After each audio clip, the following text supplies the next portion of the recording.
Hello friends, this is Reverend Siobhan here. I'm going to be reading from The Voice of the Logos, our current group read on man's whole duty to himself, how to develop courage and banish fear. First personal duty. To hear the voice, we must, as we have noticed so many times, have learned stillness. Within the voice lies the mystery of mysteries. We must be ready in our hearts to listen, reverent in our own soul's rhythm, devout, true in our own silence, full in that expectancy that makes our attitude a prayer. Let us then in humility listen as the voice of the Logos speaks. Yea, assemble in the silence of thine own heart, O candidate. Thou hast to hear of a battle to be fought, a victory to be won. It is the battle of thy spiritual self hidden in the physical, the battle of thy mind over the dense form of matter, the body. It is the battle all human beings have to enter upon to gain freedom to aspire to the heritage of the spiritual kingdom of reality and become free of the great illusion. Thou wilt at once realize in the title a deep basic cause of human failure or success. To develop courage, to banish fear. Thou wilt know how necessary in the true philosophic life the courage is essential. In thy mind, if thou art a true philosopher, there is no place for fear. Even in elementary psychology, fear is recognized as the arch enemy of mankind and courage a shining virtue. But the sad part of the story of human life is that practically every human being has his consciousness or her consciousness honeycombed with fear of some sort. Men and women imagine, based on the fundamental fear of death, that they are to lose something or that they cannot attain to what they desire. They imagine that process of so-called death will result in the loss of their life. They fear to lose their loved ones, fear that they will lose their means of subsistence and starve to death. Fear today the result of yesterday, and fear today the unknown terrors of tomorrow.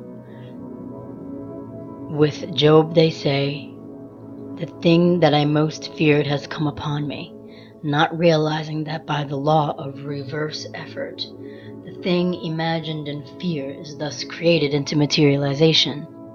Everything that is evil, O candidate, has its creation in fear. Think upon this phenomenon, think of it courageously. Thinking carefully, thou wilt see that what man and woman fears is not things and conditions and circumstances as they are upon thine ever-producing earth, but they are afraid of fear itself, which places out of focus all that they observe in their own world upon thine own earth. Fain would I climb, they say, but I fear to fall. Fain would I give, but I fear to lose. Fain would I live, but I am half dead with fear.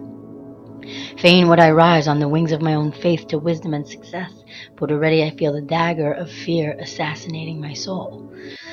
No matter what its form, O candidate, fear is the beginning of all evil. Fear can affect never the truth, but what is false, and it always multiplies. Fear demoralizes the forces of thy soul, disbalances thy mind, and makes it impotent and weak, and causes thy body to wither. Fear is the originator of disease and death. Fear is what every man himself creates, or woman creates, and seems to stand by helpless as fear destroys the beauty of his or her world. Fear makes men and women believe the worst and causes psychological disturbances that act as a canker in their spiritual understanding. Fear is a misshapen, incongruous, unseeing monster in and among the differing groups and nations on thine earth today. Courage is needed in the hearts of men. Pray that men of dauntless courage may arise to recognize God's law of peace and abundance, not fear of mediocrity and lack. Man's first personal duty, then, is to avoid fear, not to allow it to take lodgment in his or her mind, and if that has already taken place, to deny it and destroy it by placing into his or her mind its victorious opposite force. This opposite force is courage. Courage is of God, O candidate, fear of the devil. Courage makes all things possible to thee always when thou dost stand to conquer. When courage feels it is in the right, there is no daring of which it is incapable. Courage gives strength to the body, subtlety and speed and cunning and strength to thy mind, and courage is the core of a man's or woman's true religion.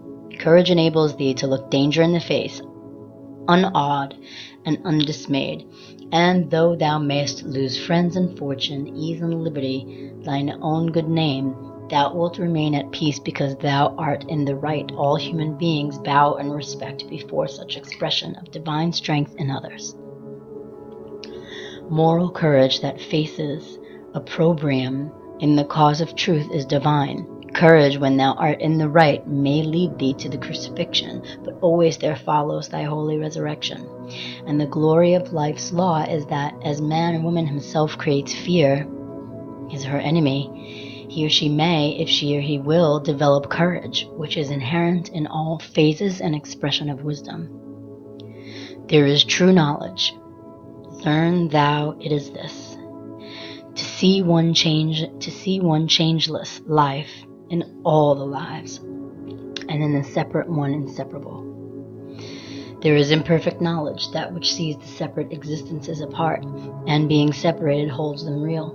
There is false knowledge, that which blindly clings to one as if 'twere all, seeking no cause, deprived of light, narrow and dull and dark. Ponder these things in thine heart, O candidate. Fear not, for there is nothing to fear, not to fear.